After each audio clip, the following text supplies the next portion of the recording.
에베소 지역에 복음이 전해지고 나서 소동이 일어나는데 그 소동은 돈 문제였습니다.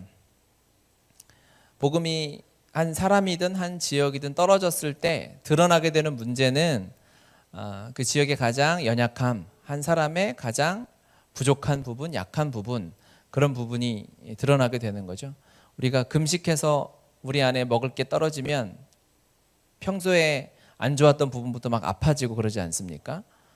그런 것처럼 복음이 선포되었더니 에베소 지역에서 가장 연약했던 이 돈 문제, 재정에 관한 문제가 확 드러나는 거예요. 24절에 데메드리오는 어떤 은장색의 은으로 아데미 신상, 아데미라는 우상의 신상 모형을 만들어 직공들에게 적지 않은 벌이를 하게 하더니 돈 좀 벌었던 거죠. 우상 장사에서. 재작년인가요? 3년 전인가 우리가 에베소를 갔잖아요. 거기 가면 박물관 같은 게 있는데 아데미 그 당시 이제 발굴된 거기에 보면은 아데미 우상만 엄청나게 많아요. 실제로 그랬어요. 그러니까 이 지역에 이 우상 장사해서 돈을 많이 벌었던 거예요. 에베소 지역 자체가 그러니까 적지 않은 벌이 복음이 전해지고 우상 장사해서 돈 벌어먹는 게 끝날 것 같으니까 사람들이 화가 나고 막 데모를 하고 28절 보니까요. 그들이 이 말을 듣고 분노가 가득하여 외쳐 이르되 크다. 에베소 사람의 아데미여 하니 온 시내가 요란하여 바울과 같이 다니는 마게도냐 사람 가이오와 아리스다고를 붙들어 일제히 연극장으로 달려 들어가는지라 이렇게 이야기합니다. 그러니까 이 에베소 지역이 연극장도 있고 큰 거리도 있는 대단한 도시였던 거예요.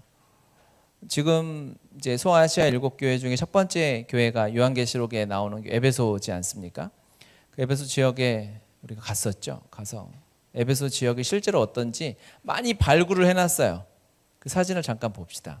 첫 번째 보면 이게 성경에 나오는 에베소 지역의 연극장이라고 하는 극장이에요. 저기 조그맣게 이렇게 있는 게 사람입니다. 아마 우리 팀인가? 그런 걸 수도 있는데 이 극장이 한 25,000석 정도 되는 극장이에요. 감이 안 오잖아요. 우리는 50석이니까 감이 안 오는데 잠실 야구장이 한 25,000에서 27,000명 들어갑니다. 그러니까 물론 잠실 야구장 운동장이 이렇게 크긴 하지만 운동장이 좀 작다고 해도 엄청난 사이즈예요. 다음 사진 보시면 밑에서 위를 찍은 건데 저 멀리 보이는 저 점 같은 게 우리 자매들이에요. 저 오른쪽에 형제님도 한 분 계신데, 자 우리가 갔을 때는 이거 성경의 에베소는 그냥 와 놀랍다 정도였지만 실제로 지금 발굴해서 보면 대단한 거죠. 다음 보시면 네, 저 앞에 있는 저 머리 없으신 분은 외국 사람이고 저 뒤에 멀리 우리 지체들이 이렇게 앉아 있습니다. 여기 네 여기 누구야? 루아 아버지, 어머니 이 당시에는 없었지만 우리 또 나머지 두 자매님 계시죠? 엄청 커요.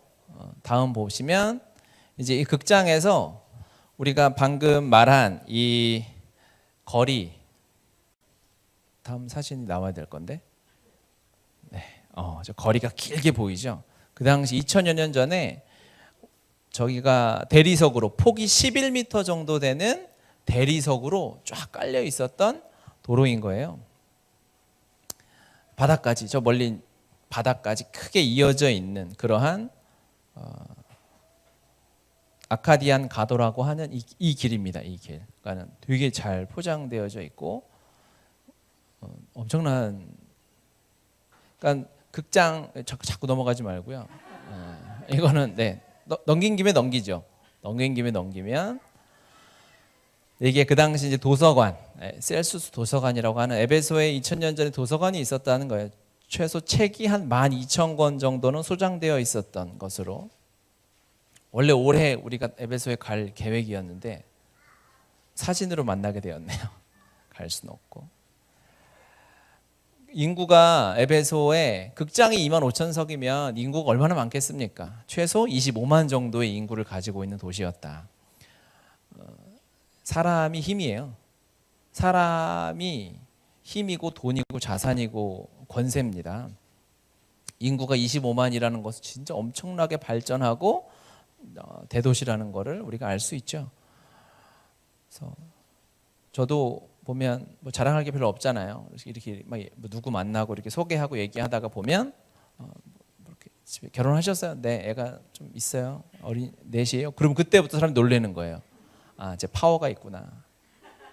평소에는 뭐 이렇게 얘기하면 아무것도 사람들이 꿈쩍도 안 하는데 사람 많다 그러면 놀라는 거죠. 사람이 여러분 힘이고 능력이에요. 많이들 낳으시기 바랍니다. 늦지 않았다 아직. 늦지 않았다. 에베소는 사람도 많고 돈도 많고 엄청나게 발전한 도시였어요. 로마 부럽지 않은 도시였죠. 그곳에 복음이 선포되니까 부자 나라일수록 돈이 많은 곳일수록 돈의 약점이 있다는 거예요. 그것으로 번성한 곳이 돈이 많으면 돈에 자유할 것 같아요? 그렇지 않죠. 돈이 많은 곳이 돈에서 약한 것입니다. 많이 발전하고 많은 부를 소유하고 있다 하더라도 그것이 그 사람의 가장 약한 점이다라는 거죠. 하나님이 돈을 주셨다는 것은 축복 아니겠습니까? 우리가 항상 아는 것처럼 하나님이 우리를 통하여 복음이 흘러가고 하나님의 사랑이 흘러가는 도구로 주신 것인데 그것을 통제하지 못하고 제어하지 못하고 자기의 쾌락을 위해서 자기의 안위를 위해서 사용하면 그것은 이렇게 복음이 전해졌을 때 내가 저항하게 되는 이것만은 지키고 싶은 하나님 앞에 헌신하는 가장 큰 방해물이 되는 것이 바로 이 돈입니다. 약점인 것이죠. 그래서 훈련이 되어져야 돼요.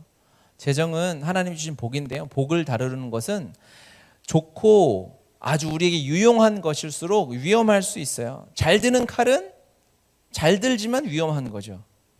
도시가스가 되게 유용하잖아요, 여러분. 우리가 교회 와서 많이 느끼잖아요. 도시가스가 안 들어오니까 우리가 브로스타를 하고 막 장작까지는 아니에요. 또 하여튼 우리가 집에 있는 도시가스를 여러분 쓰시는데 그게 계속 정기적으로 점검을 하죠. 안전장치가 여러 개 되어져 있어요. 도시가스를 쓰는 가스레인지도 철저하게 검사를 통해서 판매되도록 되어져 있죠. 그래야 안전하게 쓰니까. 축복이요. 하나님이 주신 복은요. 다뤄져야 되는 거예요. 훈련되어져야 되고 통제가 가능해져야 합니다. 그래야만 내가 하나님 앞에 쓰임 받을 수 있는 것이고 그것에 덫에 빠지지 않는 거예요. 우리가 재정의 청지기로 훈련받고 있지 않습니까? 복음의 교회에서는 최소한 재정의 청지기로 살아야 한다라고 얘기하고 틈만 나면 얘기하고 제가 그래서 말씀을 읽다가도 이 돈 얘기 나오면 또 길어져요. 이게 훈련은 계속 되어져야 되기 때문에 그렇죠. 하나님이 주신 재정에 대한 첫 번째 훈련은 어떻게 재정의 청지기로 내가 산다는 것을 인식하는 것이 첫 번째이고요. 두 번째 훈련되어져야 되겠죠.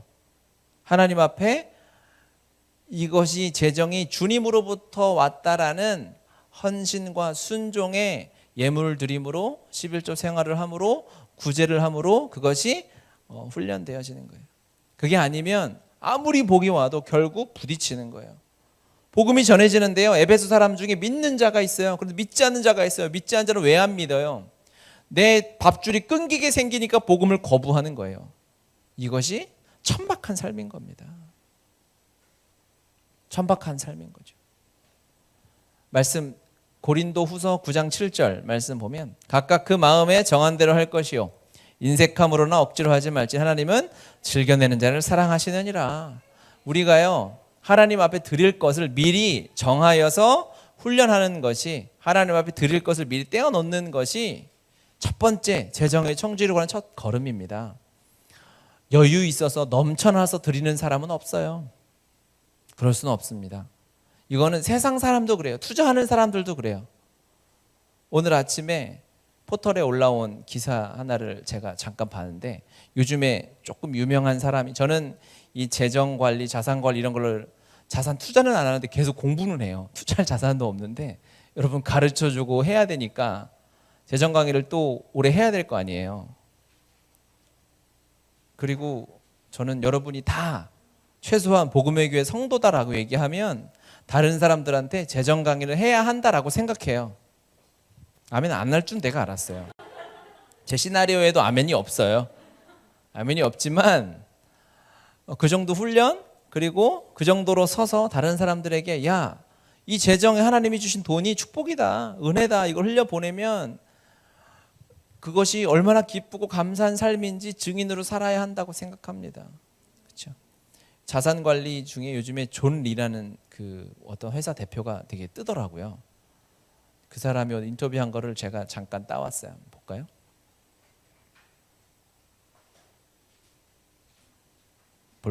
볼까요? 네, 봅시다.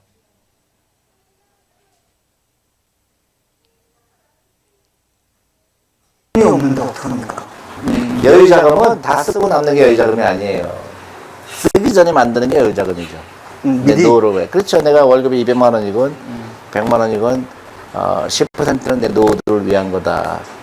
그래서 10% 없다고 해서 내가 갑자기 더 가난해지는 건 아니잖아요. 꾸준하게 투자하고 내가 60세까지 계속 투자하겠다. 그러면 상당히 도움이 되죠. 주식을 산다는 거는 그 회사와 오랫동안 동업하는 거거든요. 내가 이 주식을 사는 거는 10년, 20년을 갖고 있을 거거든요. 네네. 그럼 제일 중요한 게 동업자의 자질이죠. 쉽지 않죠. 근데 불가능한 건 아니죠. 네, 여기 잠깐 멈춰요. 쉽지 않지만 불가능한 건 아니죠. 은혜를 엄청 받은 거예요.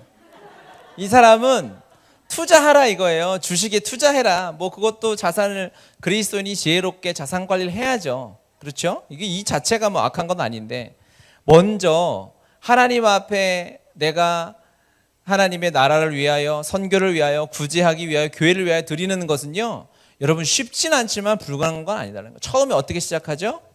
여유 자금은 여유가 생겨서 내는 게 아니라 떼놓고 시작한다라고 했어요. 저분이 저거를 이제 바꿔서 초점을 바꿔서 하나님의 나라로 하면 이게 재정 강의가 되는 거예요. 저분은 저렇게 주식 투자를 해라라고 강의를 하는 거죠.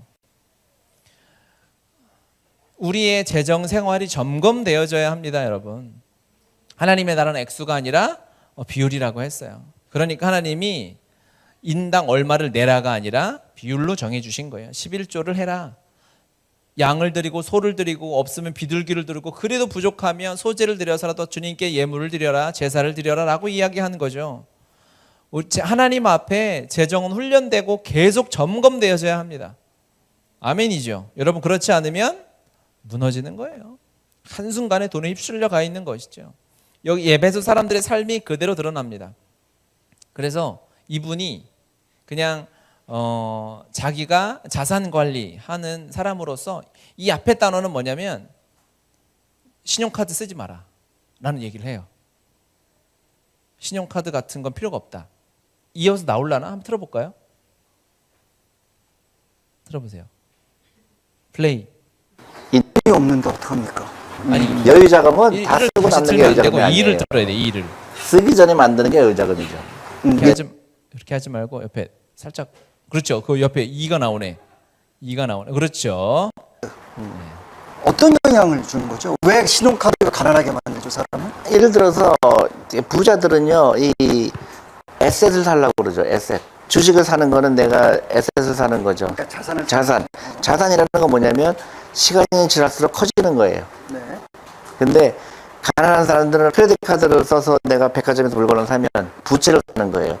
대부분의 사람들은 부채를 살라고 그러죠. 소비를 하고 멋있게 보이려고 하고 자동차를 비싼 거 사고 그거는 이제 근데 크레딧 카드 회사는 뭐죠? 저기 이걸로 그렇죠. 한도 높여주고 뭐 이자율도 딴 데에 비해서 싸다고 가르쳐주고. 근데 금융 문맹인 사람은 거기에 넘어가요. 그러면 내가 5년 후에 어떤 경제 생활을 할까? 이런 감이 없는 거예요. 근데 급속도로 가난해지는 거예요. 둘 중에 하나죠. 사회를 원망하거나 자기는 부자가 될 수 없다고 포기를 하거나. 부자가 되는 가장 좋은 습관 몇 가지만 좀 말씀해 주십시오. 부자처럼 보이지 마라. 부자처럼 보이려고 하면 비용이 들어가요. 아파트도 큰 데 가야 되고 또 비싼 명품백 사야 되고. 그러니까 가난하게 보여라. 그럼 부자가 된다. 가난하게 보이면 네, 부자가 되죠. 그러니까 가난하게 보이려고 노력해라. 그러면 부자가 된다. 그러세요. 여러분이 너무 은혜를 받고 있어가지고 저를 보시고 그렇지 이제 어떻게 부자가 되나 생각하는데 다 하나하나가 말씀에 적용하면 너무 큰 은혜예요. 부자처럼 보이지 말라는 거예요. 성경에 그 잠언에 넣어놔도 돼요. 이거는 그렇죠? 쉽지 않지만 불가능한 것은 아니다. 이거는 몰래 성경에 껴놔도 아무도 발견할 수 없는 거예요.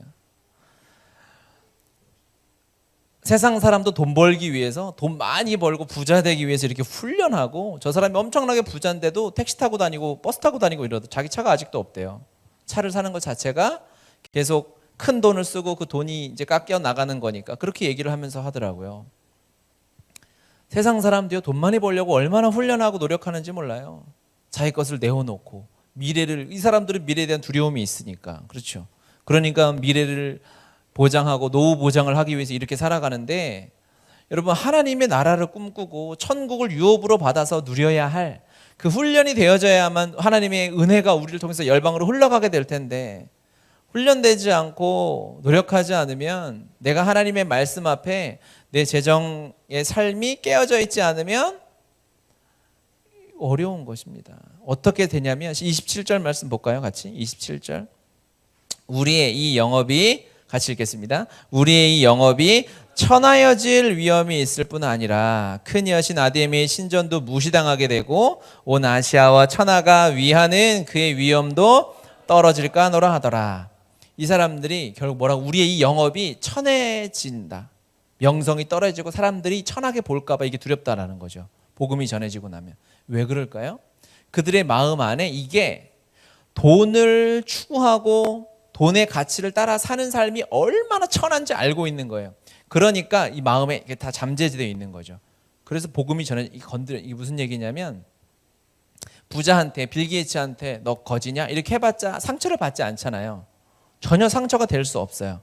그런데 거지한테는 너 돈 없네라고 엄청 상처받고 울고 막 그러잖아요. 우리가 상처받는다는 거는 그것에 대한 약점을 내 스스로 가지고 있다는 걸 의미해요. 이 사람들이, 돈 따라가는 사람들이 이 삶이 옳지 않구나, 이거 천하구나라는 생각을 가지고 있는데 포장하고 살고 있었죠. 그런데 복음이 그 가짜를 다 벗겨내니까, 이거 우리 사람들이 내 직업을 이거 천하다고 여기게 되는 거 아니야? 라고 생각하는 거죠. 내 삶이 천해질까 봐 두려워서 복음을 쫓아내는 거예요. 천한 삶이 어떤 삶이냐면 여러분, 진짜 가치를 포기하고 돈을 취하는 것이 천한 가치예요. 하나님이 주신 건강, 내 몸을, 돈을 가지고 내 몸을 판다, 천한 창녀잖아요. 그렇죠? 하나님이 주신 권력을 돈에 갖다 팔아요. 그러면 그 사람은 천해지는 거죠. 불쌍한 사람이 되는 거죠. 위대한 가치를요, 돈하고 바꾸는 것이 천한 삶이에요. 천박한 삶이에요. 복음이 전해지니까요, 그들의 천박한 삶이 드러났어요. 가치라는 것이죠. 돈의 가치를 두고 사는 사람은 천박한 삶입니다. 하지만 하나님의 나라의 가치를 두고, 영혼의 가치를 두고 사는 사람은 돈이 전혀 중요하지 않게 되는 거예요. 그렇죠? 첫 번째, 제가 먼저 말씀드린 게 있잖아요. 돈은 재정은 훈련되어져야 된다. 그래서 이 복이 나를 통해 흘러가야 된다라고 했는데, 이것은 맞는 말이에요. 맞는 말인데, 이 이전에 먼저 우리가 아멘 되어져야 할 말이 있는데, 그것은 무엇이냐면 돈의 가치는 아무것도 아니다라는 거예요. 주중에 유기성 목사님이 컬럼을 쓰신 거에 봤는데 제목이 돈이 배설물이다라는 거였어요. 그런데 그 컬럼의 내용이 본인이 돈이 배설물처럼 여겨지지 않아서 힘들대요. 바울은 배설물로 여겼잖아요. 그렇죠. 근데 여러분, 우리도 스스로 돈이, 그래 내가 사랑하면 안 되지만 좋은 도구니까 더 많이 가지면 편하고, 그런 생각들을 다 하잖아요. 나랑 눈을 마주치란 말이에요. 하죠. 그런데 그게 아니라 바울은 그리스도를 위하여 이걸 해로 여겼다라는 거예요. 아무것도 필요 없다라는 거죠. 물론 지금은 그렇지 않지만 예수님을 더 사랑함으로 가치를 주님께 두면 이것들이 나에게 쓸모없는 것이다라고 여겨질 때가 올 것이다라는 것에 소망을 두고 주님을 더욱 쫓기로 했다, 주님을 바라보기로 했다라고 말씀하셨어요. 너무 은혜가 되죠. 그러면서 한 예화를 쓰셨는데, 돈을 가지고 이제 등산을 하는 사람들이 폭풍 속에 이제 춥고 조난을 당하게 된 거예요. 불을 떼워야 되는데 막 눈이 많이 내리니까 나무가 다 젖어 있고 불을 피울 수가 없잖아요. 그래서 사람들이 돈이 있다는 거죠. 돈은 불에 잘 타잖아요. 해보셨어요? 하면 범법자입니다. 돈을 불에 태우면 화폐법에 걸려서 안 돼요. 그런데 거기서 살아야 되니까 사람들이 있는 돈을 다 갖다가 불을 태워가지고 그 밤을 버텼다는 거죠.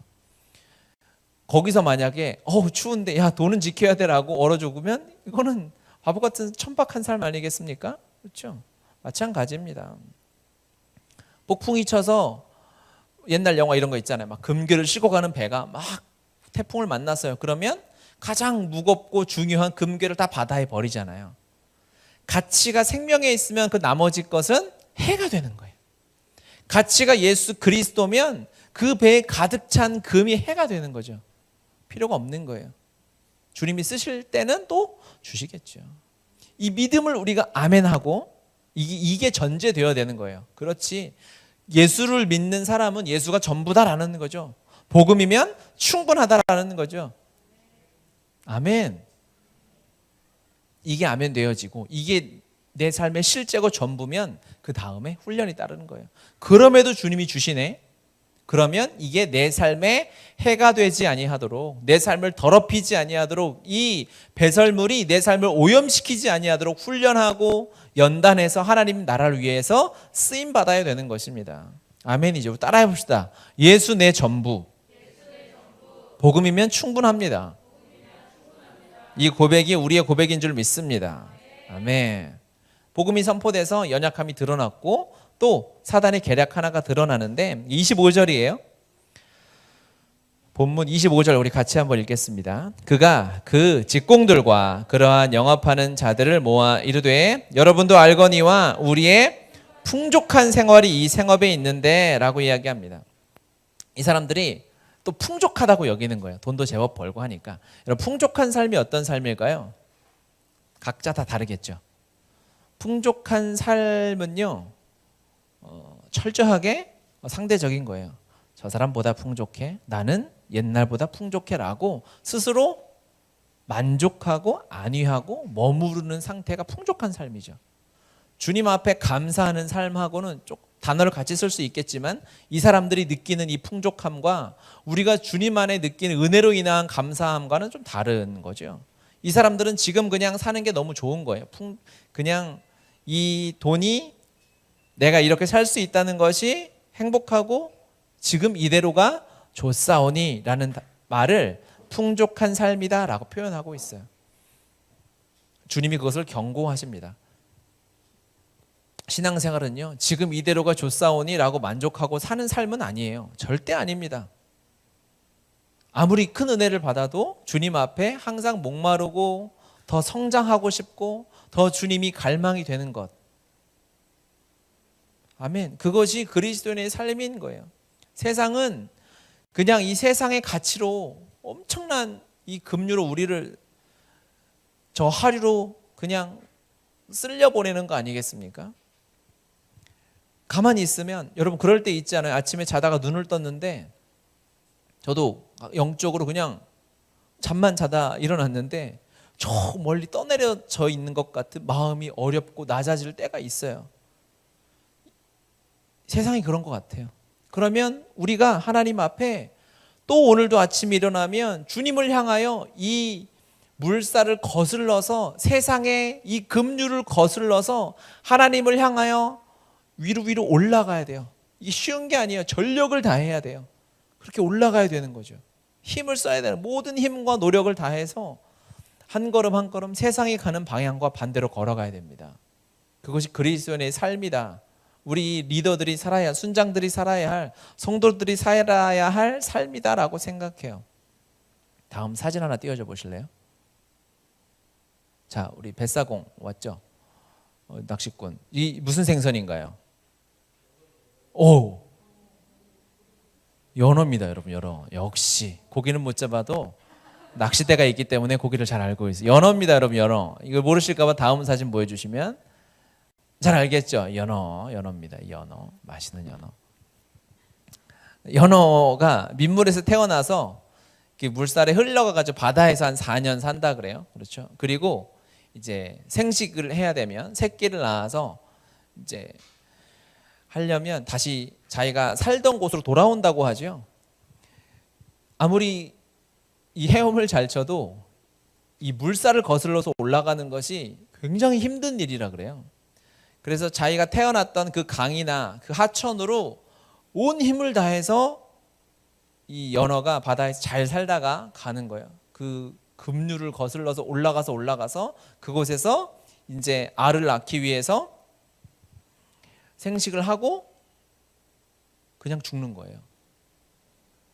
생명을 낳기 위해서 모든 에너지를 다 써서 이 급류를 거슬러 올라가서 거기서 삶을 마감하는 거죠. 연어가 복음적으로 살고 있더라고요. 여러분 연어를 쉽게 먹지 마십시오. 연어 은혜 우리 똑같잖아요. 그리스도인들이 한 생명을 낳기 위해서는요, 그냥 물 떠내려가듯이 평범하게 풍족하게 그냥 오늘이 좋사오니 살다가 거기서 뭐 그냥 소꿉놀이 하듯이 그냥 누구 하나 제자 하나 키우고 야 교회 다녀 행복해 밥 먹자 이렇게 해가지고 생명이 낳고 생명이 생명을 낳고 흘러가는 역사가 아니라 생명을 낳기 위해서는 연어처럼 이 세상의 엄청난 급류를 거슬러 올라가는 모든 힘과 에너지를 거기다 쏟고 그곳에서 생명을 낳고 자신의 삶이 한 알의 씨앗이 썩어서 죽어야 또 다른 열매를 맺듯이 그 원리로 살아가고 있는 연어였어요. 연어 찬양하는 건 아니고 눈을 뜨면 그냥 자다가 눈을 떴는데 집이 이 시대는 그런 것 같아요. 더 빨라졌어요. 급류가 더 빨라져서 예측할 수 없고 급류가 너무너무 휘몰아치는 시대를 살고 있어요. 아침에 눈을 떠서 여러분 우리가 살기 위해 발버둥 쳐야 하는 시대다. 시대를 보니 말씀을 가지고 시대를 보고 세상을 보니까요. 저는 그렇게 여겨지더라고요. 이렇게 호흡이 안 맞으면 여러분 아멘이세요? 동의하세요? 어제 살던 대로 오늘 살 수 있을까? 그렇지 않아요. 지난주에 살았던 은혜를 가지고 이번 주도 살아갈 수 있을까? 몇 년 전에 선교 갔다 왔을 때 행복했는데 그 은혜로 이번 올해도 그런 건 없어요, 여러분. 아침마다 매일 말씀 앞에 우리가 살려고 몸부림쳐야 하루를 주님의 뜻대로 살아낼까 말까 하는 시대예요. 그런데 그냥 세상 사람들 살듯이 똑같이 어떻게 삽니까? 그리스도인들이? 불가능한 일입니다. 살 수 없어요. 단언컨대 그런 삶은 죄송하지만 하나님이 기뻐하시는 삶보다 세상 사람들이 사는 삶에 훨씬 가까운 삶이지 않을까라고 추정합니다.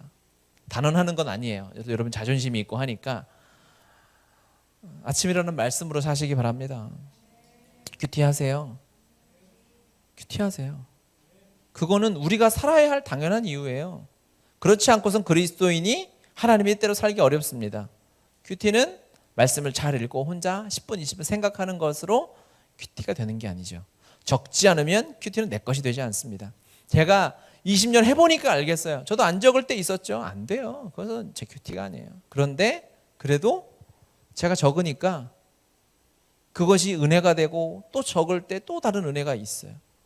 그리고 한 걸음 더 나아가서 진정한 맛을 보려면 이 큐티의 맛, 큐티의 은혜를 누리려면 나눠야 됩니다. 적고 창피해서 못 나눈다. 여러분의 삶은 원래 더 창피해요. 그게 그나마 나은 점이에요. 그걸 나누라는 거예요. 큐티는 나눌 때 진짜 은혜가 배가가 되고 다른 사람의 큐티도 나한테 들어와요. 제가 여러분 큐티를 막 나누잖아요. 그렇죠? 그걸 알고 계세요?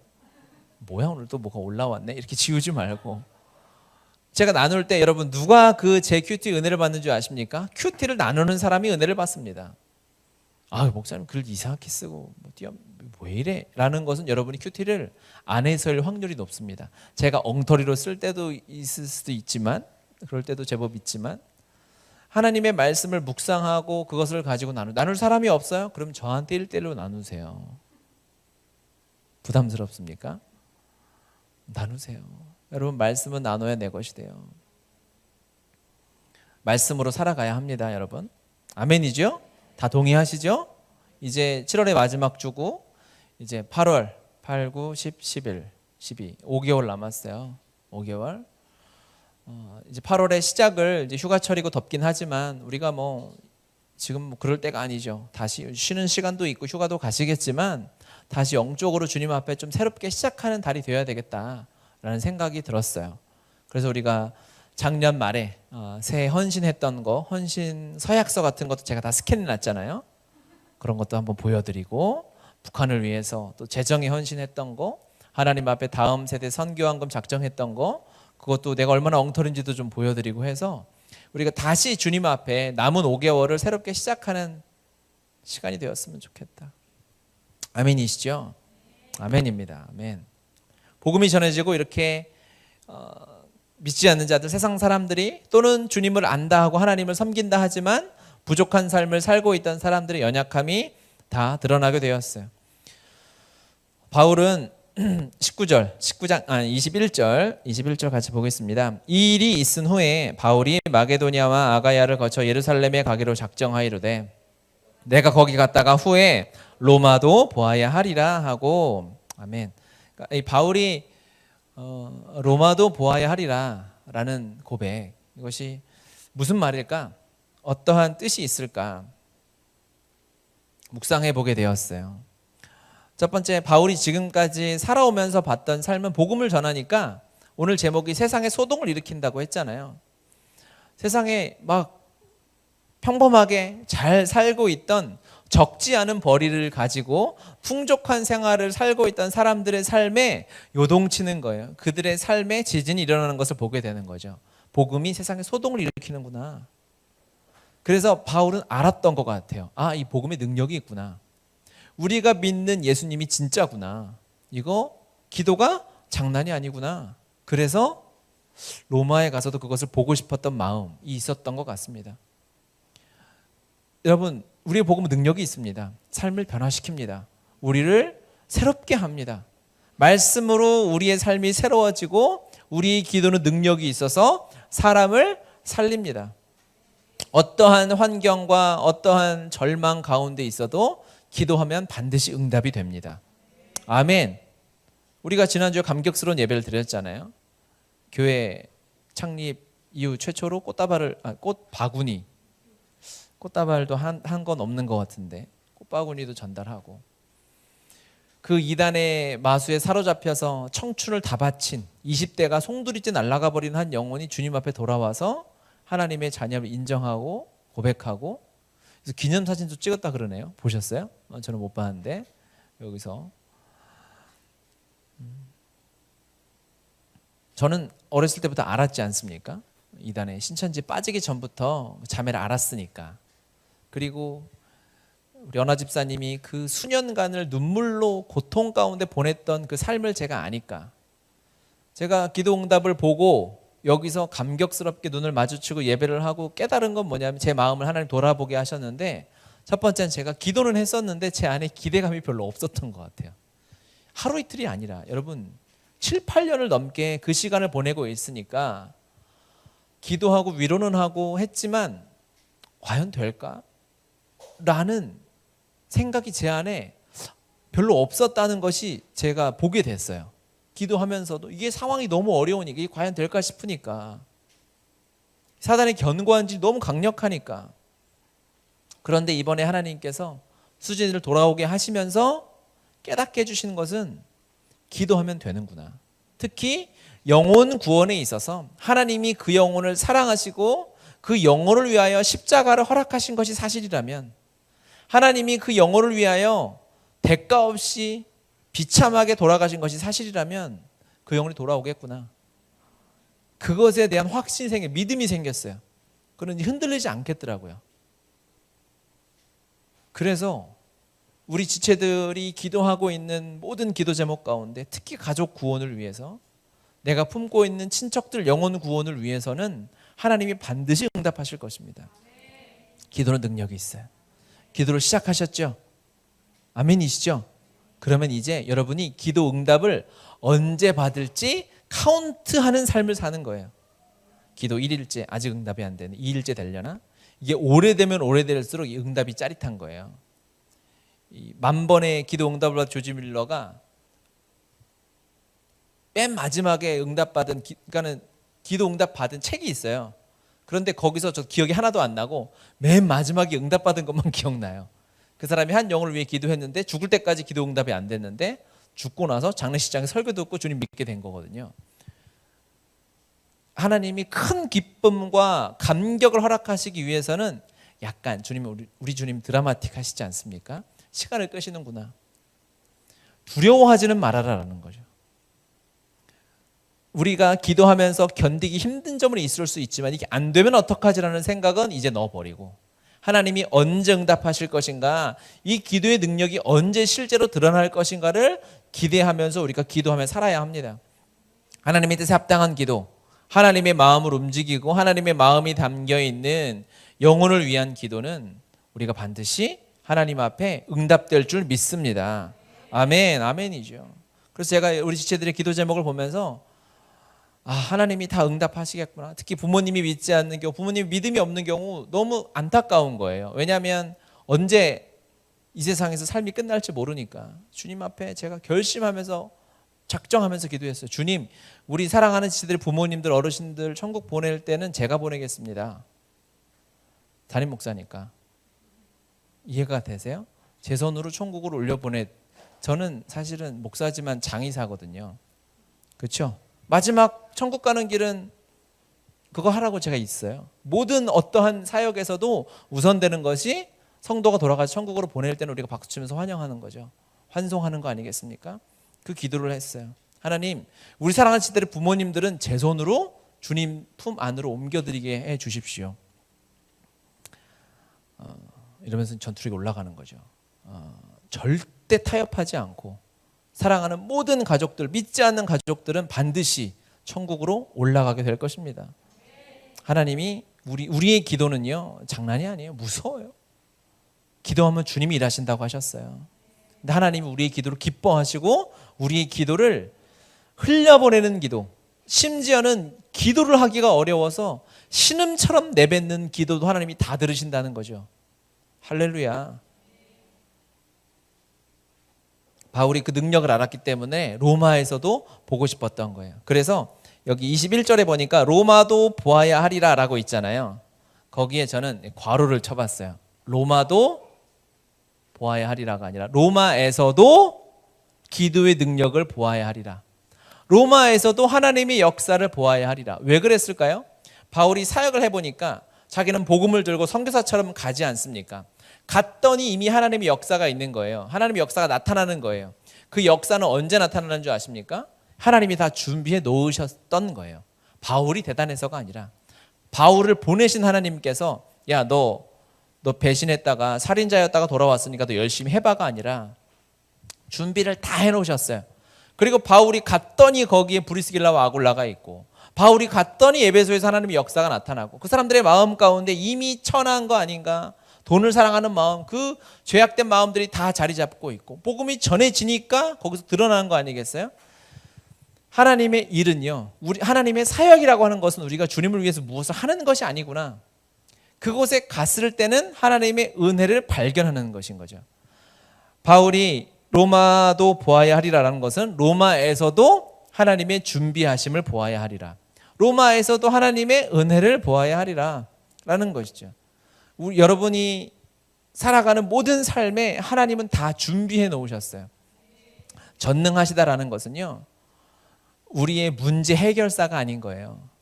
내가 내 마음대로 막 살다가 문제를 저질렀는데 하나님 그래도 전능하시니까 이걸 해결해 주셨네, 그런 하나님일 수도 있겠지만, 전능하시면 내 가능성, 모든 문제와 모든 실패의 가능성 다 대비하셔야 되는 거 아니에요?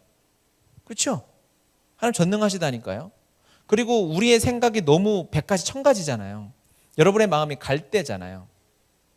수없이 바뀌고 좋았다가 나빴다가 여러분 얘기하는 거예요 지금. 이 주체가 안 되잖아요. 하나님이 우리의 삶을 인도하시는데 이게 전능하시지 않으면 얼마나 스트레스가 되겠어요. 쟤 오늘 쟤 또 마음 바뀌는 거 아니야? 오늘 헌신했다고 했다가 다음 날 또 쟤 저러고 사네. 왜 저럴까 저거. 주님이 욕은 안 하시겠지만 막 우리가 그런 삶을 봤다면 그렇게 될 텐데, 하나님 전능하셔서 내 삶에 앞서가셔서 모든 것을 준비하시고 예비하신 하나님. 그러니까 바울이 로마로 간다. 로마는 에베소도 대단한 곳이지만 로마는요, 황제가 사는 곳 아닙니까? 황제는 당시에 신이에요. 신. 살아있는 신이란 말이에요.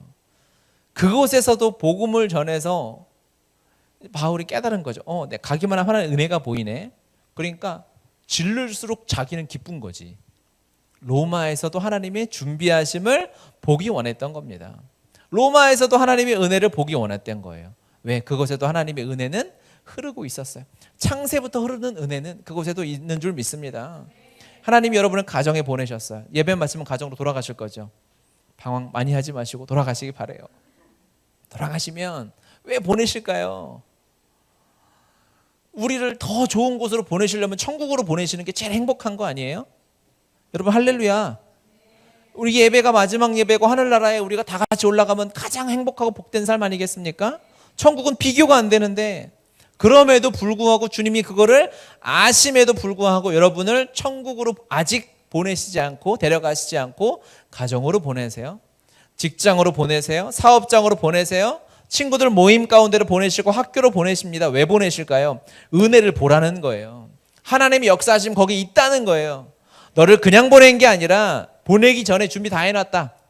네가 100가지 1000가지 수를 쓰고 난리를 쳐도 하나님의 은혜는 반드시 있다 라는 것이죠.